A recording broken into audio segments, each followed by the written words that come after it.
Save किया था ना? मैं सिर्फ इसलिए गया था क्योंकि उसने मुझे कॉल किया, that's it. But listen तो. Save it for someone else. जिंदगी में सेव करना जरूरी है, मगर जब बात पैसों की हो, सिर्फ सेविंग से काम नहीं चलेगा। इक्विटी म्यूचुअल फंड्स में इन्वेस्ट कीजिए और अपने सेविंग्स को आगे बढ़ने का मौका दीजिए। Mutual fund investments are subject to market risks. Read all scheme related documents carefully. नमस्कार, द प्रिंट में आपका स्वागत है। अनंतनाग में आतंकवादियों के साथ मुठभेड़ में मारे गए सेना के अधिकारियों से लेकर उदयनिधि स्टालिन के बयान तक पिछले हफ्ते आपके द्वारा उठाए गए मुद्दों पर एक बार फिर चर्चा करने हम हाजिर हैं हेडलाइंस के पीछे शेखर के साथ। मैं अपूर्वा मंधानी और मेरे साथ है हमारे editor in chief Shekhar Gupta. स्वागत है आपका शेखर। धन्यवाद आपका पूर्वा। 2 हफ्ते हमने मिस कर दिए, मेरे उसके लिए माफी आपसे। कुछ मैं दिल्ली से बाहर रहा, कुछ और व्यस्तताएं भी रही। हालांकि G20 के समय हमें मिस नहीं करना चाहिए था, लेकिन उस समय हमने 3 दिन घर से भी काम किया क्योंकि हमारे इलाके में सारे में बिल्कुल बंद किया हुआ था, तो वो घर से कोऑर्डिनेट करना जरा मुश्किल भी हो गया। 1 हफ्ता उससे हो गया और 1 हफ्ते पहले मैं कुछ बाहर ट्रैवल कर रहा था। चलिए, उसके लिए हम आपसे माफ़ी मांगना चाहेंगे। इसके साथ पहला जो सवाल लूँगी रोहित श्रीवास्तव का लूँगी, हमारे मेंबर हैं शेखर। बोल रहे हैं कि कश्मीर में भारतीय सुरक्षा बलों का कैजुअलिटी रेट इतना हाई क्यों है। बोल रहे हैं मुझे आंकड़ों की जानकारी नहीं है, लेकिन पिछले कुछ सालों में मैं जो पढ़ रहा हूँ उसके आधार पर कैजुअलिटी रेट हाई लगता है। शायद ही ऐसा मौका होता है जब हम कश्मीर में आतंकवादियों के साथ मुठभेड़ में अपने जवानों को न खोते हों। हम 5 आतंकवादियों को मार गिराएंगे लेकिन अपने 3 भी खो देते हैं। हमारी सेनाओं को आतंकवादियों को दंडात्मक जवाब देने में सक्षम बनाने के लिए क्या आवश्यक है, क्या जरूरी है, ये देखते हुए कि हमने कितने अधिकारियों और सैनिकों को खो दिया है, ऐसा लगता है कि इन मुठभेड़ों में आतंकवादी हमारी सेनाओं के बराबर हैं। हम नागरिकों के लिए बहुत परेशान कर देने वाली बात है ये। वो ये भी बोल रहे हैं अगर मेरा परसेप्शन गलत है तो आप मुझे करेक्ट कर सकते हैं। देखिए, पहली बार मैं आपसे कहूंगा, बिल्कुल गुस्ताखी माफ, कि कैजुअलिटी रेट हमारी सेनाओं का कश्मीर में हाई नहीं है। सच बात यह है कि कैजुअलिटी रेट पिछले 3-4 सालों में काफी कम हुआ है जी। अगर 2019 के बाद से देखें, जब से कश्मीर में सारे बदलाव आए, उसके पहले 2-3 हफ्ते हम निकाल दें, तो उसके बाद से अब तक करीब कुल मिला के जो फेटल कैजुअलिटीज होती हैं सारी फोर्सेस की, ना सिर्फ आर्मी की, आर्मी, पुलिस, पैरामिलिट्री फोर्सेस, अर्धसैनिक बल, ये सब मिला के भी 50-60 से ऊपर नहीं है जी। ये जरूर है कि पिछले 1 साल में करीब 25-30 के करीब हो गई हैं, और उसमें से भी 20 के करीब पिछले 5-6 महीने में हुई है।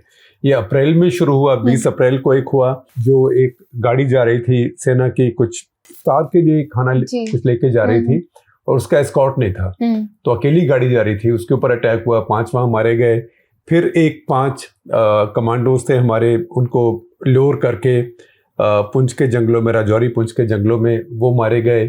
और ऐसे ही उसके पहले 1-2 इंसिडेंट्स हुए हैं। और अभी ये जो साउथ कश्मीर में, दक्षिण कश्मीर में हुए, पहले कुलगाम में 3 की मृत्यु हुई, और अब ये कम से कम 4 की मृत्यु यहाँ हुई है, जो अभी अनंतनाग में हुई है जी। तो ये सब मिला के इस साल पिछले 7-8 महीने में करीब 20, तो 20 एक भी हमारा सैनिक मारा जाए तो बहुत बुरा लगता है, लेकिन ये सेना है, सेना की कैजुअलिटीज होती हैं। अब ये कहना कि अरे वो 5 मरते हैं तो हमारे भी 3 मरते हैं, ये सच्चाई है कि जो टेररिस्ट होंगे तो हमेशा बहुत छोटी संख्या में होते हैं। टेररिस्ट तो अपनी सेना लेके कभी आते नहीं है, सेना लेके कभी आएंगे तो 1 घंटा भी नहीं टिक पाएंगे, आप तोपखाने से उड़ा देंगे। तो उसकी नेचर ही ऐसी है कि 1 या 2 या 3 टेररिस्ट होते हैं। इस केस में भी जो अभी अनंतनाग में हुआ है, लगता है कि 2 ही थे। तो 2 अगर घात लगा के चुप के बैठे हैं, आप उन्हें ढूंढने जाए तो वो तो आपको देख रहा है, आप उन्हें नहीं देख सकते। अगर ये सिर्फ टेक्नोलॉजी से, सिर्फ इक्विपमेंट से हो जाता, तालिबान भी अमेरिकन फोर्सेस की इतनी कैजुअलिटीज नहीं कर पाते अफगानिस्तान में। हालांकि वो जो एक तुलना है वो ठीक नहीं है, क्योंकि उसके मुकाबले हमारी सेना बहुत अच्छा कर रही है, और कश्मीर के आतंकवादी जो है बिल्कुल कोई तालिबान टाइप स्केल पे नहीं है। कोई 2 इक्का दुक्का जगह लोग होते हैं, पर आमतौर पे कश्मीर में हालात बहुत सामान्य हैं। मैं खुद वहां पे थोड़े दिन पहले छुट्टी पे गया, पिछले महीने छुट्टी पे गया, जब अमरनाथ यात्रा भी चल रही थी उस समय, तो बहुत संवेदनशील समय था, और हम पहलगाम में रहे 4-5 दिन, सब जगह घूमे, अनंतनाग में, कुलगाम में, वहाँ के बागानों में भी घूमे। बिल्कुल कोई टूरिस्ट की तरह से, वहाँ कोई सेंस ही नहीं है ग्राउंड पे कि वहाँ अभी कोई आतंकवाद है या वहाँ पे कोई एबनॉर्मल सिचुएशन है, तो हर जी। बात में हमें घबराना नहीं चाहिए। बाकी जहाँ तक बात है अपने फौज को इक्विपमेंट देने की, वो तो जितना भी बेहतर दिया जा सके उतना ही अच्छा है। जैसे कि इस केस में अब ड्रोन्स इस्तेमाल की जा रही हैं ढूंढने के लिए कि लोग कहाँ गए, जी। तो हो सकता है आगे के लिए अच्छी एक्सरसाइज रहे कि जब आर्मी ऐसे ऑपरेशंस पे जाए तो ड्रोन उसको कवर करे। लेकिन उसमें एक और फिर बात आएगी कि अगर ड्रोन ऊपर घूमेगा तो टेररिस्ट को पहले ही मालूम पड़ जाएगा क्या पा रहे हैं। तो ये जो टैक्टिकल कमांडर होता है उसके लिए बहुत मुश्किल ये फैसले होते हैं और दिल पे पत्थर रख के कई काम करने पड़ते हैं उसको। इसलिए हमें उनके साथ सहानुभूति भी रखनी चाहिए और उनके साथ हमें श्रद्धांजलि तो देते हैं लेकिन उनकी बहादुरी की तारीफ भी करनी चाहिए। जी बिल्कुल। शिखर, अगला सवाल शिवरामा कृष्णा का आ रहा है, हमारे मेंबर हैं, बोल रहे हैं कि सनातन धर्म पर डीएमके के हमले का असली निशाना कौन है, पूछ रहे हैं इसका इंडिया गठबंधन पर क्या असर पड़ने वाला है। गठबंधन में कई पार्टियों ने के खुद को डिस्टेंस करने के बावजूद डीएमके क्यों आगे बढ़कर तनाव बढ़ा रही है। दूसरे पायदान के नेताओं ने भी इसका भार संभाल लिया है। अब कॉलेज छात्रों से सनातन धर्म को खत्म करने के बारे में रिपोर्ट मांग रहे हैं। वो बोल रहे हैं अब शिक्षा भी नहीं बची है, अलग थलग स्पेयर, इट्स नॉट स्पेयर्ड बोल रहे हैं। इससे आगे क्या होगा और इसका अंत क्या होगा? देखिए, पहली बात तो ये है कि जहां तक सनातन के खिलाफ एक आइडियोलॉजिकल पोजीशन है, ये तमिल राजनीति की पुरानी आइडियोलॉजिकल पोजीशन है। ये 1925-30 जब ये पेरियार जब खड़े हुए तब से चली आ रही है। और उनका जो आइडिया है सनातन धर्म का, वो ये नहीं कि हिंदू के खिलाफ है या हिंदुइज्म के खिलाफ है, वो ये है कि कर्मकांडी, जाति पाति, जो मनुस्मृति के हिसाब से चलते हैं। खास करके ये जो तमिल पॉलिटिक्स थी ये ब्राह्मणिज्म के खिलाफ थी और ब्राह्मणों की जो सुपीरियॉरिटी थी उनकी समाज में, उसके खिलाफ थी। तो ये उनकी लोकल पॉलिटिक्स है उस स्टेट की। अब बहुत समय से हम लोगों ने तमिल पॉलिटिक्स के बारे में बहुत सुना नहीं है, तो जो नई पीढ़ियां हैं उनको इससे बहुत ताजुब हो रहा है। जो हमारी पीढ़ी है जिसने तमिल राजनीति पहले देखी हुई है, समझी हुई है, कम से कम उससे हमारी फेमिलियरिटी है, तो हमारे लिए इतनी बड़ी ताजुब की बात नहीं है। तो अभी जो उदयनिधि स्टालिन कर रहे हैं वो अपनी पीढ़ी के लोगों को सारे देश में तमिल पॉलिटिक्स, द्रविड़ पॉलिटिक्स फिर से समझा रहे हैं। ये हो रहा है। दूसरी बात ये जरूर है कि इसमें इंडिया अलायंस में टेंशन हुई है, लेकिन इंडिया अलायंस में अलग अलग पार्टियां हैं जिनकी आइडियोलॉजिकल पोजीशंस अलग अलग हैं। अब लेफ्ट भी उसके अंदर है, ममता बनर्जी भी है उसके अंदर, तो ये इन सबको रिकंसाइल करना पड़ेगा। इनके लिए चुनौती भी होगी और चुनौती भी होगी और साथ साथ ऐसी मुसीबतें भी आती रहेंगी। अब आप देखें कि बीजेपी ने इस बात को पकड़ लिया है। नरेंद्र मोदी भी कल बोले मध्य प्रदेश में और जहां जहां गए थे, तो उन्होंने कहा कि ये लोग तो अब इंडिया जो है सनातन धर्म को खत्म कर देना चाहता है, ये वही सनातन धर्म है जिससे विवेकानंद आए, वगैरह वगैरह वगैरह। तो ये सब बातें चलेंगी, राजनीति में होती हैं। लेकिन ये सोचना कि इससे हमारी एजुकेशन खत्म हो जाएगी, ये हिंदू धर्म को खत्म करने के लिए कोई नहीं कह रहा है, बल्कि उदयनिधि स्टालिन की तो अपनी जो माँ है घर में मंदिर रखती हैं और वो बिलीवर हैं। और उदयनिधि स्टालिन ने खुद कहा है इंटरव्यूज में कि मेरी माँ बिलीवर है, मैं और मेरी पत्नी नहीं है। तो एक परिवार में भी ऐसे अलग अलग धारणाएं हो सकती हैं। शिखर, अगला सवाल रोहन नवलकर का आ रहा है, हमारे मेंबर हैं, पूछ रहे हैं कि मानवाधिकार मुद्दों पर, ह्यूमन राइट्स पर पीएम मोदी से बात करने पर जो बाइडेन की टिप्पणियों के बारे में आप क्या सोचते हैं? देखिए, उनके यहाँ बड़ी कंस्टिट्यूएंसी है ह्यूमन राइट्स की और बाकी धर्मों को ठीक से उनसे बर्ताव करने की भी, जिसको हम सेक्युलरिज्म कहते हैं हमारे यहाँ। उनके यहाँ बहुत जबरदस्त कॉन्स्टिट्यूएंसी है, खास करके उनकी पार्टी में, उनके देश की राजनीति में भी है, उनके देश की इंटेलेक्चुअल्स में भी है, बुद्धिजीवियों में भी है, उनके देश के बड़े मीडिया में भी है और उनकी अपनी पार्टी में बहुत ज्यादा है और उनके वोटरों में भी है। जो उनकी आइडियोलॉजिकल पोजीशन डेमोक्रेटिक पार्टी की है उसके साथ भी है, तो उनको ये कहना उनके लिए जरूरी है। अब कहना एक बात होती है, लेकिन आप कितना जोर से कह रहे हैं, क्या आप उसको कंडीशनल बना रहे हैं कि अगर आपको हमारे साथ पार्टनरशिप आगे लेके जानी है, स्ट्रेटेजिक पार्टनरशिप, तभी सबको ठीक करें। तो ऐसा कुछ नहीं है, क्योंकि अगर ऐसा होता तो आज टर्की नेटो का सदस्य नहीं होता और अमेरिका भी कोई ऐसा दूध का धुला हुआ नहीं है। अमेरिका के सारे दोस्त अगर आप देखें तो राइट विंग, और जैसे एक जमाने में पिनोशे थे चिली में, और पिनोशे से लेके अर्डोआन तक, ओरबान नाटो के मेंबर हैं, इजराइल में अब नेतन्याहू हैं, कितनी भी खींच-खांच रहे उनके साथ में, लेकिन इजराइल और अमेरिका साथ ही रहेंगे। तो अमेरिका सुपर पावर इसलिए नहीं बना कि वो सिर्फ उन लोगों से दोस्ती करता है और उन देशों से दोस्ती करता है जो उसका सोशल वैल्यू सिस्टम या उसका पॉलिटिकल वैल्यू सिस्टम फॉलो करते हैं। अगर ऐसी बात होती तो 60 साल से अमेरिका का इतना नजदीकी दोस्त पाकिस्तान नहीं रहा होता जी। ये तो अभी कुछ हद तक खत्म हुआ है, कम हुआ है, खत्म नहीं हुआ, खत्म होगा भी नहीं, क्योंकि अमेरिका को पाकिस्तान की भी ज़रूरत है, क्योंकि पाकिस्तान की ज्योग्राफी ऐसी है कि अमेरिका को उसकी ज़रूरत है, उसको छोड़ेगा नहीं। लेकिन इस समय खफा है और इसीलिए पाकिस्तान के 2 प्रधानमंत्री हो गए, पहले इमरान खान और अब शहबाज शरीफ। इमरान खान जब पहले प्रधानमंत्री थे, डोनाल्ड ट्रंप थे, उनसे मिले, बड़ी जोर से हाथ मिलाया, हंसते बात करते नजर आए। लेकिन उसके बाद से प्रेसिडेंट बाइडेन के आने के बाद से उन्होंने किसी भी पाकिस्तान के प्रधानमंत्री पे फोन पर भी बात नहीं की है। तो इस समय अमेरिका पाकिस्तान से रूठा हुआ है, लेकिन ये रूठा हुआ ही है, ये प्यार में तकरार होता रहता है, ये समय की बात है। अभी भी वो पाकिस्तान को डूबने नहीं देगा। अभी भी आप देखें कि उन्होंने कुछ सैंक्शन किया था कि पाकिस्तान के साथ जो उनकी कमिटमेंट है कि पाकिस्तान के F-16 सर्विस होते रहे, वो सर्विस होते रहेंगे।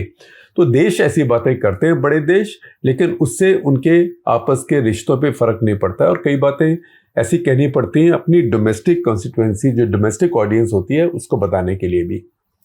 शेखर, अगला सवाल चिराग दवे का है, हमारे सब्सक्राइबर है, बोल रहे हैं, हेलो अपूर्वा और शेखर जी, ब्रिस्बेन ऑस्ट्रेलिया से नमस्ते। मैं पिछले 5 सालों से द प्रिंट को फॉलो कर रहा हूँ। बोल रहे हैं मेरी अधिकांश ज़्यादातर सुबह मेरी 1 कप चाय और CTC के साथ शुरू होती है और मैं द प्रिंट जैसा मीडिया संगठन बनाने के लिए आपको धन्यवाद देता हूँ। बोल रहे हैं मैं हाल ही में सब्सक्राइबर बनाऊँ, ये उनका पहला सवाल है। अब सवाल ये है कि पुतिन बोल रहे हैं वो अब फंस गए हैं, वे न घर का न घाट के जैसे हैं। अगर वे यूक्रेन पर समझौता करते हैं तो इससे ये वे घरेलू स्तर पर काफी कमजोर हो जाएंगे और अगर वो ऐसा ही करते रहे आगे तो उन्हें नॉर्थ कोरिया जैसे देशों के साथ मिलना होगा और रूस नॉर्थ कोरिया का नेक्सस निश्चित रूप से दुनिया को और अधिक अस्थिर और ज्यादा अस्थिर बना देगा।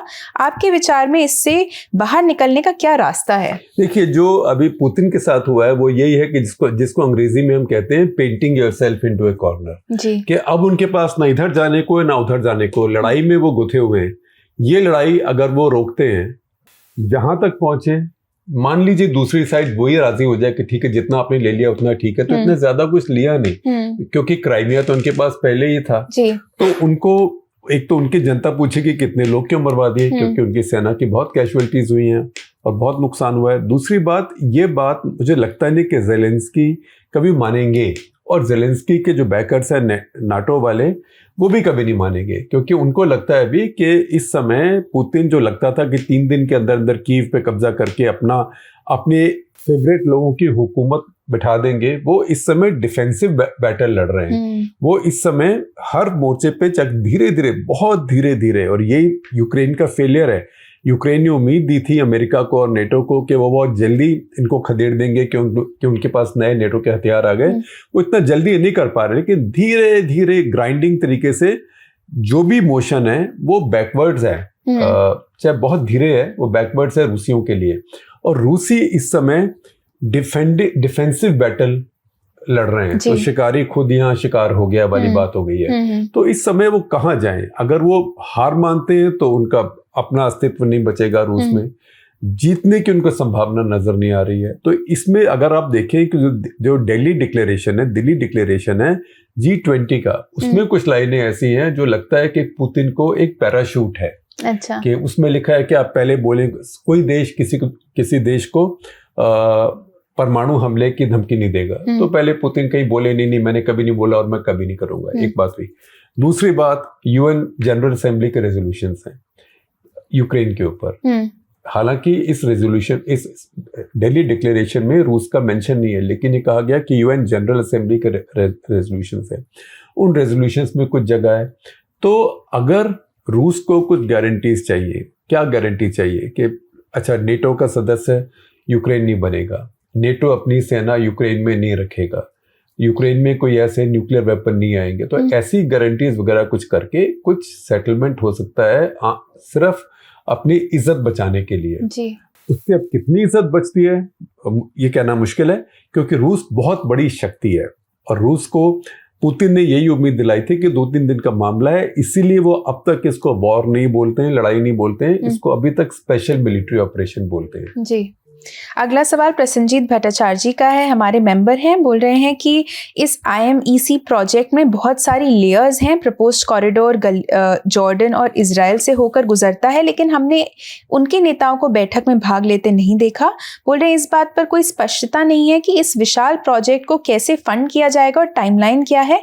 क्या आपको भी लगता है कि ये प्रोजेक्ट US द्वारा शुरू किए गए सऊदी और इजराइल के बीच प्रस्तावित शांति समझौते का हिस्सा है? देखिए, जो आपकी आखिरी बात है वो मुझे लगता है बिल्कुल ठीक है, क्योंकि अब अगला समझौता सऊदी और इजराइल का होगा। जी। जहां तक जॉर्डन की बात है, जॉर्डन पश्चिमी देशों का एक एलाई है और उसकी इजराइल से भी बहुत दिन से कोई खास दुश्मनी नहीं है, वो चुपचाप मिलते हैं, अपने काम भी करते हैं, बातें भी करते हैं। जी। पहले भी आप देखें कि इजराइल के नेता सऊदी नेता आपस में मिलते रहे, इजराइल के नेता सऊदी अरेबिया भी जाते रहे हैं, जो नियोम सिटी है वहां गए थे मिलने के लिए। तो ये सब एक वर्क इन प्रोग्रेस है। जो रेलवे लाइन बननी है वो काफी बन ही चुकी है। और जहां तक इजराइल की बात है, इजराइल का इन टॉक्स में होना नहीं होना कोई ऐसी बड़ी बात नहीं है, क्योंकि इजराइल ऑलरेडी I2U2 का सदस्य है। I2 में I कौन है? इंडिया और इजराइल। जी। U कौन है? UAE और USA। तो इजराइल ऑलरेडी उसके अंदर है। आप देखिए कि इजराइल अब जहाज़ों को, दूसरे देश के विमानों को इजराइल जाने के लिए सऊदी अरेबिया परमिशन देता है। सबसे पहली एयरलाइन जिसको परमिशन मिली वो एयर इंडिया के जहाज़ों की थी। तो ये सब बातें धीरे धीरे भी नहीं कहूँगा, वो पहले धीरे थी, अब काफ़ी तेज़ी से जो मध्य पूर्व है, मिडिल ईस्ट, वो एकदम बदल रहा है। अगला सवाल आदित्य कलुंगी हमारे मेंबर हैं, बोल रहे हैं एशिया कप के संबंध में आपके क्या विचार हैं। बोल रहे इतनी नई टेक्नोलॉजी उपलब्ध होने के बावजूद श्रीलंका के ऐसे बारिश प्रभावित क्षेत्रों में मैच क्यों आयोजित किए जाते हैं? क्या आपको लगता है कि भविष्य में इंडोर या बंद स्टेडियम सबसे अच्छा विकल्प होगा, इस बात को देखते हुए कि एक मैच को अरेंज करने में इतनी ज्यादा लागत लगती है? देखिए, पहली बात तो ये है कि क्रिकेट में जो बारिश है ना, वो भी, और आउटडोर्स है, वो भी क्रिकेट का एक रोमांस है। बारिश से कंडीशंस बदल जाती हैं, बारिश से कोई टीम हार जाती है, कोई जीत जाती है। हालांकि ज्यादा वो टेस्ट क्रिकेट में होता है। श्रीलंका इतना गरीब देश नहीं है और इस समय क्रिकेट बोर्ड्स को काफी पैसा मिला है ICC से, और जो भारतीय क्रिकेट है, चाहे IPL हो, उससे बहुत पैसा प्रोड्यूस होता है, तो सबको हिस्सा मिलता है। तो इसीलिए आप देखें कि श्रीलंका में फैसिलिटीज उनकी बुरी नहीं है, फटाफट लोग आते हैं, सारे ग्राउंड को कवर कर देते हैं, फिर उनके पास सुपर सॉपर्स वगैरह हैं, तो उसको फिर ड्राइव भी कर देते हैं। तो अभी भी आप देखें कि एक आधा मैच को छोड़ के कोई मैच कैंसिल नहीं हुआ है। दूसरी बात यह कि जो इस सितंबर का महीना है, आमतौर पे इसमें श्रीलंका में इतनी बारिश नहीं होती है, बल्कि इस महीने में श्रीलंका में टेस्ट सीरीज भी होती हैं। मैंने भी श्रीलंका में टेस्ट सीरीज देखी हैं इसी महीने में, सितंबर के महीने में, क्योंकि श्रीलंका में जो मानसून है, जो बारिश का महीने होते हैं, तो वही होते हैं जो हमारे तमिलनाडु में होते हैं, जो कि हमारी सर्दियों में होते हैं। इस बार दुनिया भर की जो क्लाइमेट है थोड़ी अलग है। तो जब ये प्लान किया हो, ये शेड्यूलिंग तो बहुत महीने पहले होती है, तब तो किसी को पता नहीं था किस समय बारिश आएगी, लेकिन जब हो गया तो इस समय शिफ्ट करना मुश्किल होता है। लेकिन उसके बावजूद अभी तक, कल का मैच भी था पाकिस्तान और श्रीलंका का, चलिए ठीक है 42 ओवर का हो गया, लेकिन फिर भी अच्छा मैच था, 252 रन की चेज थी। तो ये कुछ होता है। और अब इंग्लैंड में मैच होते हैं, कितनी बारिश होती है इंग्लैंड में, तो कई बार आधे घंटे खेलो 10 मिनट का ब्रेक, 10 मिनट खेलो आधे घंटे का ब्रेक, दिन में 5-5, 6-6 बार ब्रेक हो सकते हैं। तो क्रिकेट आउटडोर गेम है, इंडोर भी हो सकता है, पर ये बेसिकली आउटडोर गेम है। और आइडिया भी है कि क्रिकेट को देखने के लिए बहुत लोग आए, जो इंडोर में इतना संभव नहीं होता है। जैसे कि आजकल थोड़ा टेनिस वगैरह भी होने लगा, या आधा कवर करके स्टेडियम। क्रिकेट को उस रास्ते जाने की जरूरत नहीं है, लेकिन क्योंकि क्रिकेट में जो कंडीशंस हैं, हवा है, नमी है, बारिश है, पिच गीला है, ग्राउंड गीला है, बॉल कैसे ट्रैवल कर रही है, अगर बॉल गीली है, स्पिनर के लिए अच्छी है, स्पिनर के लिए मुश्किल है, ये सब जिसको कहते हैं मिस्टीक ऑफ द गेम, ये क्रिकेट के जो राज हैं, ये उसका एक हिस्सा है। और ये क्रिकेट को उतना ही दिलचस्प बनाती है। डकवर्थ लुइस, अब डकवर्थ लुइस जैसे आता है, अगर मैच बीच में रुका तो हर टीम को फटाफट अपनी स्ट्रैटेजी को रीसेट करना पड़ता है। वो भी, उसका भी एक रोमांस है। अगला सवाल अनुराग जैन का लूंगी, हमारे मेंबर हैं। बोल रहे हैं घोसी और अन्य राज्यों में उपचुनावों में हार के बाद बीजेपी की स्थिति कमजोर होती दिख रही है। कहा जा रहा है कि घोसी में उम्मीदवार का चयन बीजेपी आलाकमान ने यूपी के सीएम की इच्छा के खिलाफ किया है। वो बोल रहे हैं क्या हाईकमांड कल्चर आखिरकार बीजेपी को उसी तरह नुकसान पहुंचा रहा है जैसे उसने कांग्रेस को पहुंचाया? देखिए, पहली बात तो यह कि हाईकमांड कल्चर तो बीजेपी में आ ही गया है, बल्कि बीजेपी में तो कुछ तरीके से कांग्रेस से भी ज्यादा हाई कमांड है, क्योंकि कांग्रेस में इंदिरा जी के जमाने में भी, राजीव के जमाने में भी एक कांग्रेस वर्किंग कमेटी वगैरह होते थे या 2-3 लोग शक्तिशाली होते थे। बीजेपी में अभी 2 लोग ही है, तो ये बात तो है। लेकिन एक घोसी के चुनाव को सोच के इतनी बड़ी उसमें कंक्लूजन ड्रॉ करना भी एक सेफ बात नहीं है, क्योंकि घोसी एक उपचुनाव है। उपचुनावों में इक्वेशंस बहुत अलग तरह की होती है। अब इसके अंदर जैसे मायावती ने चुनाव में हिस्सा नहीं लिया और कह दिया कि मैं तो हिस्सा नहीं लूंगी, लेकिन जो मेरे वोटर हैं सारे नोटा को दे दें।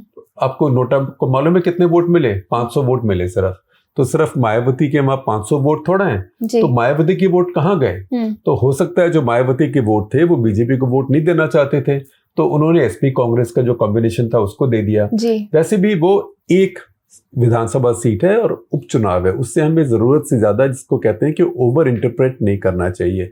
लेकिन ये बात जरूर है, आपकी बात बिल्कुल सटीक है कि बीजेपी में हाई कमांड कल्चर बहुत स्ट्रांगली आ गया है। जी ठीक है। अगला सवाल शरद एस मेनन का लूंगी, हमारे मेंबर हैं। बोल रहे कि आपको क्या लगता है कि एक व्यक्ति जो 15 साल पहले एक राज्य के मुख्यमंत्री के रूप में कार्य करती थी, एक ऐसे राजनीतिक दल का प्रतिनिधित्व करती थी जिसने सिर्फ केवल 6 साल पहले 22% वोट शेयर हासिल किया था, उन्होंने अचानक चुनाव जीतने की सभी कोशिशें बंद कर दी हैं। बोल रहे बेशक मैं यूपी में मायावती की बात कर रहा हूं, उन्होंने 2022 के चुनावों के लिए प्रचार भी नहीं किया था और अब उन्होंने घोसी में उपचुनाव के लिए उम्मीदवार खड़ा करने से इनकार कर दिया। इसके बजाय मतदाताओं से नोटा चुनने का आग्रह किया। वे धीरे धीरे फेड नहीं हो रही हैं, आपको नहीं लगता? बल्कि ऐसा लगता है कि वे अचानक हवा में गायब हो गई हैं। देखिए, आपकी बात काफी हद तक जायज है कि अभी ऐसे लग रहा है जैसे वो फेड हो रही है, जैसे कि उनमें जैसे एक लड़ने की शक्ति या मोटिवेशन कम हो गई है, कि वे भी देखते हैं। लेकिन वो मोर्चा छोड़ के जाने वाली महिला है नहीं, इसलिए एकदम अभी आप हमें ये कहना अनसेफ होगा कि वो बिल्कुल खत्म हो गई उनकी पॉलिटिक्स, क्योंकि वो कभी भी कमबैक स्टेज कर सकती है, क्योंकि कुछ तो वोट उनका कमिटेड वोट है और दूसरा उनकी पार्टी ने ऑर्गेनाइजेशन भी बहुत अच्छा बनाया। उनकी अगर रैलीज वगैरह में आप जाएं तो उनके जो वर्कर्स होते हैं यूनिफॉर्म्स में होते हैं, बिल्कुल पुलिस की तरह रैलीज को संभालते हैं और बड़ी एफिशिएंटली ऑर्गेनाइज्ड रैलीज होती हैं। तो उनका स्ट्रक्चर है। अब ये भी हो सकता है कि वो रिसोर्सेज को संभाल के रख रही हो कि पैसे तो लिमिटेड हैं, इतने दिन से सत्ता आई नहीं तो पैसे कहाँ से आए, पुराना ही खर्चा पानी जो है वो चल रहा है। इस समय एजेंसीज का दबाव भी होता है, कहाँ पे उसको रखें। तो अब वो कहाँ खर्च करेंगी? पार्लियामेंट में खर्च करें, बाई इलेक्शन में खर्च करें, राज्य इलेक्शन में खर्च करें। और उन्होंने पॉलिटिक्स में जो बारी बारी कभी किसी के साथ कभी किसी के साथ, तो उससे क्रेडिबिलिटी भी कम होती है। बीजेपी के साथ 2 बार रही, वो समाजवादी पार्टी के साथ पार्टनरशिप करी, तो उनका कुछ हद तक लोगों को लगता है कि अब उनकी अपनी शक्ति कम है, वो अपने बूते पे सरकार बनाने वाली स्थिति में नहीं है। और उसका मेन कारण ये है कि पहले जब मायावती, जब 3 वे इलेक्शन होता था, जब बीजेपी के भी करीब 1/3 या उससे कम वोट आते थे, तब जिसके भी 30% के करीब वोट आ गए अपने कॉम्बिनेशन में, वो यूपी में राज करता था। अब क्योंकि बीजेपी के 40% से ऊपर असेंबली में आने शुरू हो गए, 40% अब 52%, 50%, 52% पहुंच गए, तो इसमें जो उनके जो ब्रोकन वोट बैंक है कि इतने दलित में भी उनके जातक ज्यादा हैं और कुछ बाकी लोग, तो उससे वो ज्यादा कुछ ले नहीं पाती हैं। और जो मुस्लिम समुदाय है यूपी में, उनको अब इतना विश्वास नहीं करता है जितना एक समय पहले किया होगा। तो ये सारी बातें हैं जिनसे उनकी समस्याएं बढ़ गई हैं और जिनसे उनकी राजनीति भी अभी बहुत कमजोर हो गई है। शिखर, आज का आखिरी सवाल लूंगी पवन पुजार से। वो बोल रहे हैं कि हम आईआईटी और कोटा में छात्रों की आत्महत्याएं देख रहे हैं। बोल रहे हैं आंकड़ों के मुताबिक आईआईटी में आत्महत्या करने वाले ज्यादातर मामले आरक्षण से जुड़े छात्रों के हैं।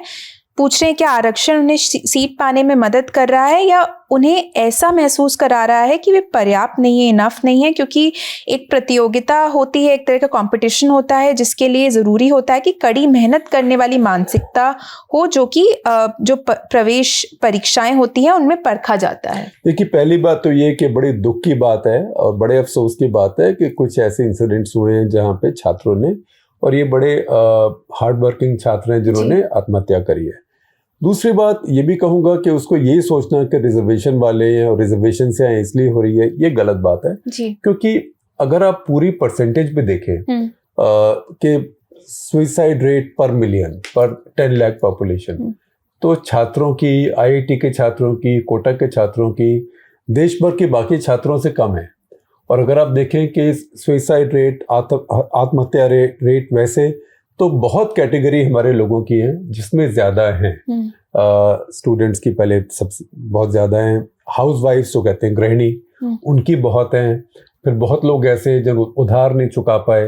तो कभी कोई चीज़ हेडलाइन में होती है, कभी कोई चीज़ हेडलाइन में होती है। जैसे कि कभी कभी फार्मर सुइसाइड्स हेडलाइन में होती है। तो एक समय ऐसे चला था यूपीए के टाइम, जब विदर्भा में बहुत एक्टिविज्म था कि यहाँ पे बहुत किसानों की आत्महत्याएं हो रही हैं। फिर बाद में जब डेटा देखा एनसीआरबी का तो नजर आया कि किसानों की जो रेट है, सुइसाइड रेट, वो ठीक है लगता है क्योंकि किसान है ही बहुत ज्यादा, तो नंबर आपको एब्सोल्यूट ज्यादा लगता है। लेकिन अगर आप रेट देखें तो रेट वो हाईएस्ट कैटेगरी में नहीं थे, हाईएस्ट 3 कैटेगरीज में भी नहीं थे। तो ऐसे अभी भी लगता है क्योंकि आईआईटी के छात्र हैं, एकदम खबर बन जाती है तो लगता है कि यहाँ पर ज़्यादा आत्महत्या का दौर चल रहा है। ये मैंने कह दिया, लेकिन इसके बाद ये भी ज़रूरी है कि इंस्टीट्यूशंस में, खास करके ऐसे इंस्टीट्यूशन में, संस्थानों में जहाँ बहुत प्रेशर होता है, परफॉर्मेंस का होता है, कंपटीशन बहुत ज़्यादा होता है, खास करके ऐसे इंस्टीट्यूशंस में काउंसलिंग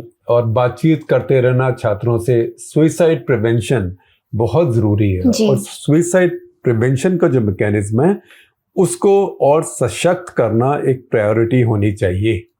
इसी के साथ हमारा आज का एपिसोड यहीं खत्म होता है। हमसे जुड़ने के लिए आप सभी का बहुत बहुत धन्यवाद।